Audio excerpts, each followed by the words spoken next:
الرحمن الرحیم۔ السلام علیکم۔ حضرت ہاجرہ کے بطن سے حضرت اسماعیل علیہ السلام پیدا ہوئے تو حضرت ابراہیم کی پہلی بیوی سارہ مغمور رہنے لگی۔ حضرت سارہ رضی اللہ تعالیٰ نے اصرار کیا کہ ماں بیٹے کو الگ کر دیں۔ اللہ تعالیٰ حکم الحاکمین نے فرمایا، ہاجرہ اور اسماعیل کو عرب کے ریگستان میں چھوڑا۔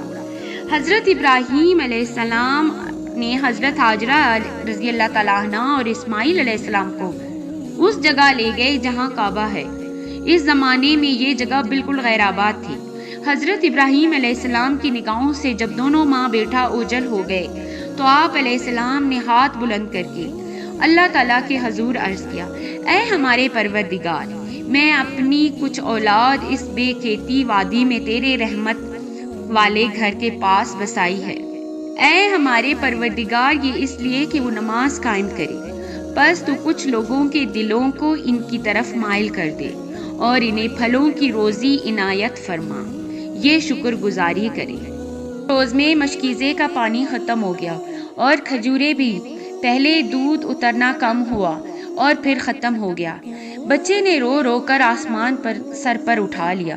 بی بی ہاجرہ پانی تلاش کرتی رہی، قریب کی پہاڑی صفا پر گئی مگر وہاں کچھ نہ تھا۔ واپس وادی میں آ کر بھوک سے بلکتے بچے پر نظر ڈالی اور دوسری جانب مروہ پر چڑھ گئیں۔ بچے کے پاس پر پلٹ کر آئیں، اسے روتا دیکھ کر بے چین اور زیادہ بڑھ گئی اور دوبارہ صفا کی طرف بھاگتی ہوئی گئی۔ اس طرح آپ نے 7 چکر لگائے۔ مامتا کا جذبہ اللہ تعالیٰ کی بارگاہ میں قبول ہوا اور حضرت ہاجرہ کا یہ عمل قیامت تک جاری کر دیا گیا۔ زیارت کے لیے آنے والے ہر فرد حضرت ہاجرہ کے اس عمل کی پیروی کرتے ہوئے صفا اور مروہ کے درمیان صحیح کرے۔ 7ویں چکر میں حضرت ہاجرہ رضی اللہ تعالیٰ عنہ بچے کے پاس جب واپس لوٹیں تو دیکھا کہ جس جگہ حضرت اسماعیل روتے ہوئے ایڑیاں رگڑ رہے تھے وہاں ٹھنڈے میٹھے پانی کا چشمہ جاری ہے۔ اللہ کا فرشتہ حاضر ہوا اور حضرت ہاجرہ سے کہا، خوف اور غم نہ کر، اللہ تجھے اور بچے کو ضائع نہیں کرے گا۔ یہ مقام بیت اللہ ہے، یہ بچہ اور اس کا باپ بیت اللہ کی تعمیر کریں گے۔ بچپن کا ابتدائی دور حضرت اسماعیل علیہ السلام نے قبیلہ بنی جرہم کے افراد کے ساتھ گزارا۔ بہت سے احکامات ایسے ہیں جن کا تعلق حضرت اسماعیل علیہ السلام کی ذات سے براہ راست وابستہ ہیں، یا ان پر عمل درآمد کا حکم حضرت اسماعیل علیہ السلام کے دور میں نازل ہوا اور ان اعمال کی اقتدار آج بھی جاری ہے۔ انہیں احکامات میں سے ایک حکم ختنہ کا ہے۔ الہامی کتابوں میں حضرت اسماعیل علیہ السلام کی ذات مبارکہ سے جاری ہونے والی ایک اور سنت کا تذکرہ بھی ہے۔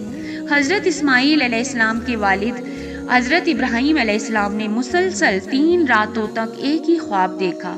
وہ اپنے لخت جگر کو اللہ کی راہ میں قربان کر رہے ہیں۔ حضرت ابراہیم علیہ السلام نے یہ خواب اپنے بیٹے حضرت اسماعیل علیہ السلام کو سنایا۔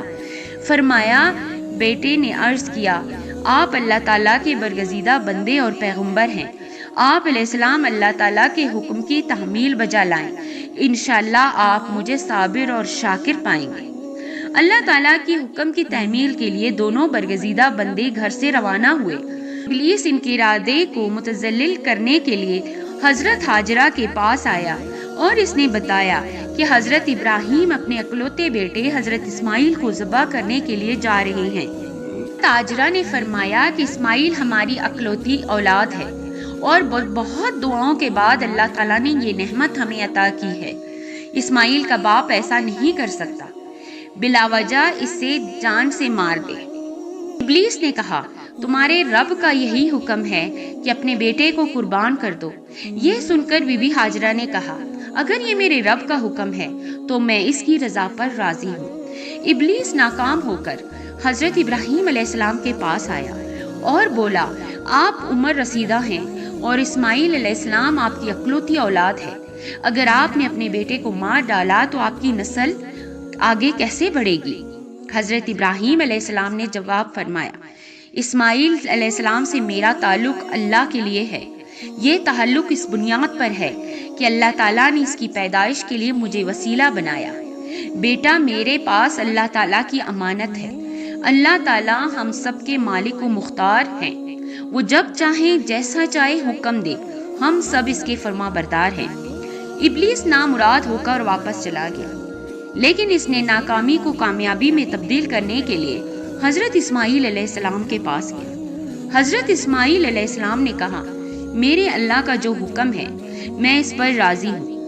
ابا جی اللہ تعالیٰ کے برگزیدہ بندے ہیں، ملائکہ مقربین کے سردار جبرائیل علیہ السلام ان کے پاس وحی لے کر آتے ہیں، ان کا ہر عمل اللہ تعالیٰ کے حکم کے تابع ہے۔ مجھے یقین ہے کہ انبیاء کے خواب سچے ہوتے ہیں۔ قربان گاہ کی طرف جاتے ہوئے ابلیس نے 3 بار ان کے ارادے میں دخل انداز ہونے کی کوشش کی۔ ہر بار حضرت ابراہیم اور حضرت اسماعیل علیہ السلام نے شیطان پر سنگ باری کی۔ یہی وہ سنت ہے جس کو حجاج کرام ہر سال حج کے موقع پر دہراتے ہیں، اور یہ سنت رمی جمار ہے۔ باپ بیٹے دونوں جب منا کے مقام پر پہنچے تو حضرت ابراہیم علیہ السلام نے حضرت ابراہیم علیہ السلام کو پیشانی کے بل زمین پر لٹا دیا اور گردن پر چھری پھیر۔ حضرت ابراہیم علیہ السلام کی تابعداری اور حضرت اسماعیل علیہ السلام کی فرما برداری بارگاہ الہی میں مقبول ہوئی، اور اللہ تعالیٰ نے حضرت اسماعیل کو ذبح ہونے سے بچا لیا اور ایک مہنڈا قربان کر کے خواب پورا کر دیا۔ یہی وہ عظیم قربانی ہے جس کو اللہ تعالیٰ نے ہمیشہ کے لیے ایثار کا عملی نمونہ بنایا۔ خانہ کعبہ کی پہلی تعمیر 2 برگزیدہ پیغمبروں نے کی۔ باپ راج کی حیثیت سے اور بیٹا مزدور کی حیثیت سے تعمیر میں مصروف رہے، اور جب اس کی دیواریں اتنی اوپر اٹھ گئیں کہ مزید تعمیر کے لیے پڑ کی ضرورت محسوس ہوئی تو پتھر کو پڑ بنایا گیا۔ حضرت ابراہیم علیہ السلام اس پر چڑھ کر دیوار کی چنائی کرتے تھے۔ یہ یادگار پتھر مقام ابراہیم کے نام سے موسوم ہے۔ اس پتھر پر کھڑے ہو کر حضرت ابراہیم نے حج کا اعلان کیا تھا۔ حضرت اسماعیل علیہ السلام کی پہلی شادی امارہ بنت سعید سے ہوئی۔ ایک مرتبہ حضرت ابراہیم علیہ السلام اپنے بیٹے حضرت اسماعیل علیہ السلام کے گھر تشریف لائے۔ حضرت اسماعیل گھر پر موجود نہیں تھے۔ خیریت معلوم کی تو آپ کی اہلیہ نے مصائب و آلام اور تنگ دستی کا اظہار کیا۔ حضرت ابراہیم علیہ السلام نے جاتے ہوئے فرمایا، اسماعیل سے میرا سلام کہہ دینا اور کہنا کہ دروازے کی چوکھٹ تبدیل کر دے۔ حضرت اسماعیل علیہ السلام گھر آئے تو بیوی نے پیغام پہنچایا۔ حضرت اسماعیل علیہ السلام سمجھ گئے کہ آنے والے مہمان ان کے والد حضرت ابراہیم علیہ السلام تھے، اور وہ ہدایت دے گئے ہیں کہ بیوی کو چھوڑ کر دوسری شادی کر لی جائے۔ حضرت اسماعیل علیہ السلام کی دوسری شادی سیدہ بنت مزاز جرمہی سے ہوئی۔ حضرت ابراہیم علیہ السلام حضرت اسماعیل علیہ السلام کی غیر موجودگی میں دوبارہ تشریف لائے تو حضرت اسماعیل علیہ السلام کی دلہن نے خوب خاطر مدارت کی۔ حضرت ابراہیم علیہ السلام نے حال احوال پوچھا تو سیدہ بنت مزاز نے فراغی رزق اور خوشحالی کا تذکرہ کیا اور اللہ کی عطا کردہ نعمتوں کا شکر ادا کیا۔ حضرت ابراہیم علیہ السلام جاتے ہوئے پیغام دے گئے، اسماعیل سے کہنا کہ اپنے دروازے کی چوکھٹ کو محفوظ رکھے۔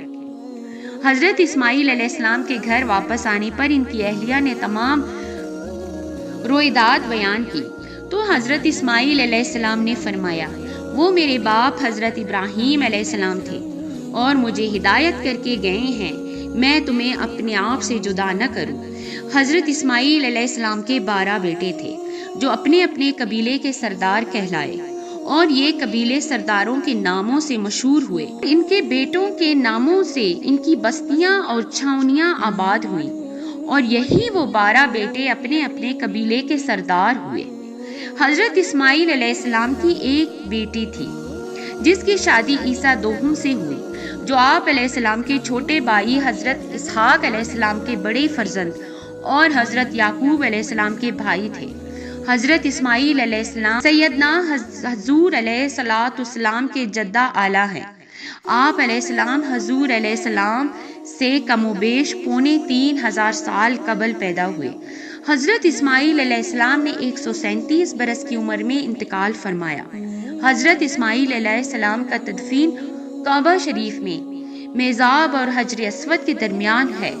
بتایا جاتا ہے کہ آپ علیہ السلام کی والدہ ماجدہ بھی یہی دفن ہے۔ انتقال کے وقت حضرت اسماعیل کی اولاد اور نسل کا سلسلہ اعجاز شام، عراق، فلسطین اور مصر تک پھیل گیا۔ تاریخ کی کتابوں میں حضرت اسماعیل علیہ السلام سے صادر ہونے والے 2 معجزات کا تذکرہ بھی ملتا ہے۔ ایک شخص انتہائی لاغر بیمار بھینس آپ علیہ السلام کے پاس لایا اور عرض کیا کہ یہ بھینس دودھ نہیں دیتی مگر گھر میں تنگ دستی ہے۔ حضرت اسماعیل علیہ السلام نے اپنا ہاتھ بھینس کے تھنوں پر پھیرا، بھینس کے تھنوں میں دودھ اتر آیا۔ ایک روز چند آدمی آپ علیہ السلام کے پاس آئے۔ گھر میں مہمانوں کو کھلانے کے لیے کچھ نہیں تھا۔ آپ علیہ السلام نے تھوڑا سا آب زمزم ایک دیگ میں ڈال کر دیگ پر رومال ڈال دیا۔ جب دیگ سے کپڑا اٹھایا گیا تو دیگ تیار تھی، اس میں لذیذ کھانا موجود تھا۔ میں حضرت اسماعیل کے اوصاف اور آپ کی فضیلت کئی بار اس طرح آیا ہے، اور کتاب میں اسماعیل علیہ السلام کا ذکر تھا۔ وہ وعدہ کا سچا اور رسول نبی اور حکم کرتا تھا اپنے اہل کو نماز کا اور زکوٰۃ کا، اور تھا وہ اپنے پروردگار کے نزدیک پسندیدہ۔